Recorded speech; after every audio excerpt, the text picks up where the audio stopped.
റോഡുകളില്ലാത്ത എങ്കിലും മനം മയക്കുന്ന മലമുകളിലെ 5 ഹൈന്ദവ ക്ഷേത്രങ്ങൾ. അവ ഏതൊക്കെയെന്ന് നോക്കാം. ആദ്യത്തേത് കേദാർനാഥ് ക്ഷേത്രം, ഉത്തരാഖണ്ഡ്. ഹിമാലയത്തിലെ അതിമനോഹരമായ ഈ ശിവക്ഷേത്രം 12 ജ്യോതിർലിംഗങ്ങളിൽ ഒന്നായ കേദാർനാഥിലെത്താൻ ഗൗരികുണ്ടിൽ നിന്ന് ഏകദേശം 18 കിലോമീറ്റർ ദൂരം കാൽനടയായോ കുതിരപ്പുറത്തോ യാത്ര ചെയ്യേണ്ടതുണ്ട്. രണ്ടാമത്തേത് മണികരൻ ശിവക്ഷേത്രം, ഹിമാചൽ പ്രദേശ്.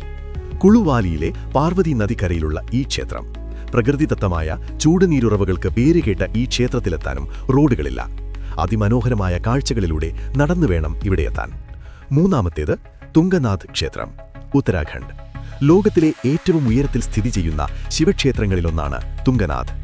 ചോപ്തയിൽ നിന്ന് ഏകദേശം 4 കിലോമീറ്റർ ട്രെക്കിങ്ങിലൂടെ മാത്രമേ ഈ അത്ഭുതകരമായ ക്ഷേത്രത്തിലെത്താൻ സാധിക്കൂ. പഞ്ചകേദാരങ്ങളിൽ മൂന്നാമത്തേതാണ് തുംഗനാഥ്. നാലാമത്തേത് വൈഷ്ണോദേവി ക്ഷേത്രം, ജമ്മു കശ്മീർ. ത്രികൂട പർവ്വതങ്ങളുടെ ഗുഹയിൽ സ്ഥിതി ചെയ്യുന്ന ശക്തിപീഠങ്ങളിൽ ഒന്നാണിത്.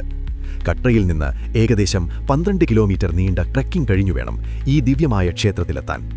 അഞ്ചാമത്തേത് ഛോട്ടി ലൈലാബ് ക്ഷേത്രം, ഹിമാചൽ പ്രദേശ്. ഹിമാചൽ പ്രദേശിലെ ഉയരത്തിൽ സ്ഥിതി ചെയ്യുന്ന അപൂർവമായ ഒരു ക്ഷേത്രമാണിത്.